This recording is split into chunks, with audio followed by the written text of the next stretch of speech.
be working in an office, or you may be working to write books, or you may be teaching, or you might be administering the policies or determining what those policies are in the community and so on like that. But all of that work is done for Krishna. And especially once we get off of the Ugra Karma economy, see? Once the land is all paid for, we have enough building materials, or we can make our own, and we have, we're raising enough surplus of crops that if we need, we can sell them. Or maybe we get income from carbon sequestration contracts. We're investigating that now. That we don't even have to trade anymore. This is just a temporary thing, just to deal with the Ugra Karma thing enough so that we don't have to go out and collect. We don't have to sell books on the street. We don't have to alienate the public. We can attract the public by offering, this is the solution. You have a problem, you have an economic problem, lost your job, lost your house. No problem, don't worry. Just come and join our community. And we offer you the opportunity to work and earn a piece of land and a house and learn a skill that will benefit you and your family for the rest of your life. That's going to be very attractive. You can see the Ugra Karma culture is falling apart. This economic meltdown now is just in the beginning stages. Next year is going to get worse, a lot worse. And the year after that, who knows? Don't think that it's just going to be a little glitch and we can somehow tolerate it and then it's going to be over. No, this is a major restructuring of the whole world. We've been telling you that for years now. Try to understand, we're not kidding. We know our astrology. We know what's going to happen. So far, we've been 100% right, haven't we? Have we ever told you anything that's totally wrong? So, similarly, the things we're telling about the future, those are also correct. The world is going to need this product that we're developing, which is called an alternative economy, sustainable agriculture, transcendental knowledge, spiritual society, not based on Ugra Karma, but based on Uttama-bhakti. This is our product. This is our main thing. This is what it's all about. Try to understand. Pure devotional service. Pure devotional service means everything we do for Krishna. That's not just a slogan. That's not just propaganda. That's not just a belief. It's a real way of life. Try to understand. And we're pioneering that way of life here in Chile right now. But you all can have it. You all can get involved. You all can join this community. There's a place for everybody, somewhere. But you have to take up this Uttama-bhakti as your aim. That's the condition of joining this new culture. We are reinventing human civilization. This is a big deal. We have taken on the biggest problem in the world, which is that the human civilization that exists now is completely corrupt. And we have the solution. Yeah, there might be other solutions, but this is the best solution. Because it leads to complete cessation of all material suffering. No other plan can offer that benefit. And you can taste it in this life by practicing Uttama-bhakti, pure devotional service. That's what we're teaching. That's what this is all about. As soon as we please Krishna, Krishna pleases us. He's not a rascal. He's not like all those other people that we know.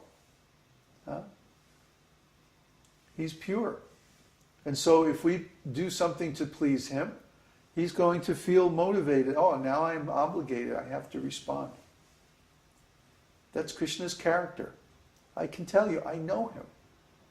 I trust him. I've found that every time, I'll give just a very mundane example.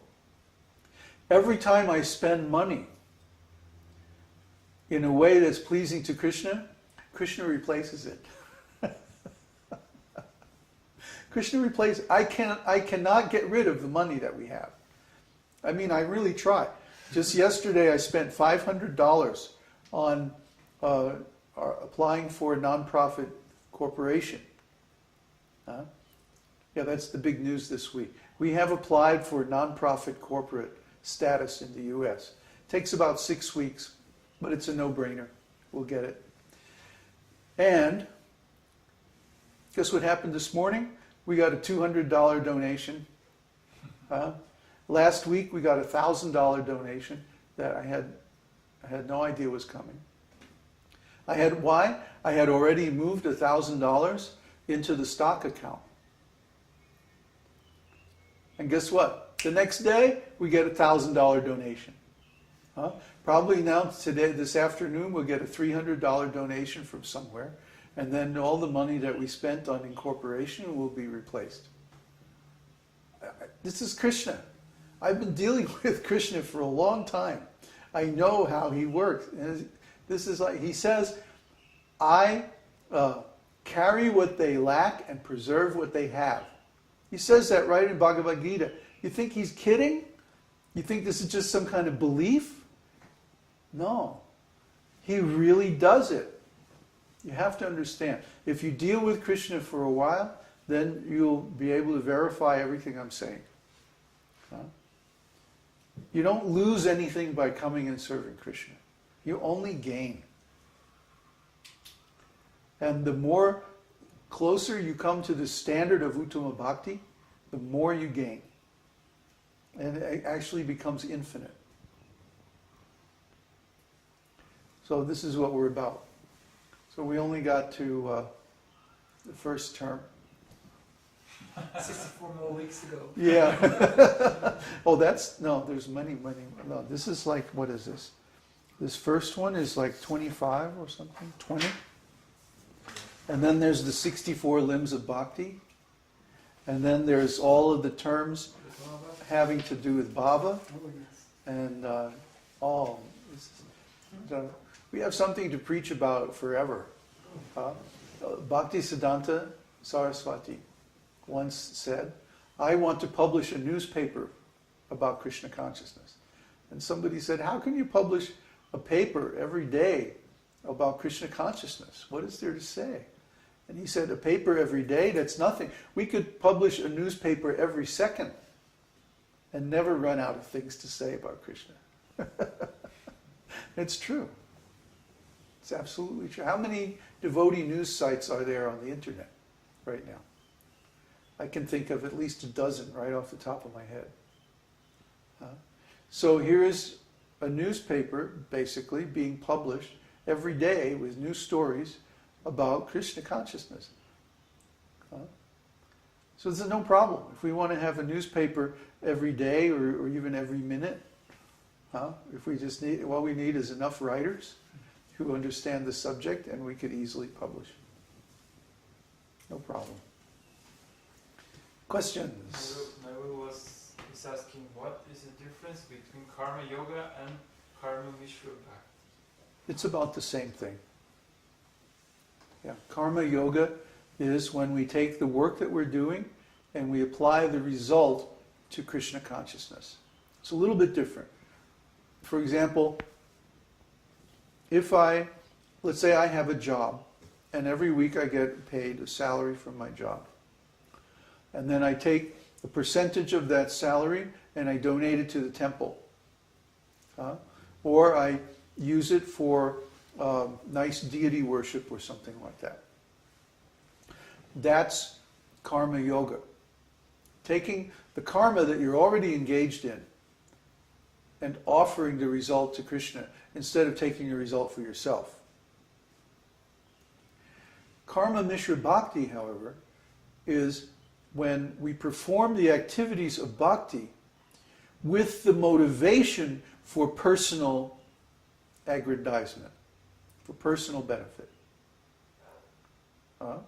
For example, let's say I go out and sell books about Krishna so that I'll get money for income, for my own sense enjoyment.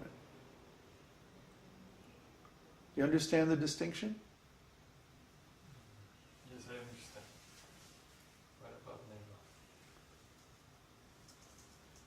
Do you understand the distinction, Neville?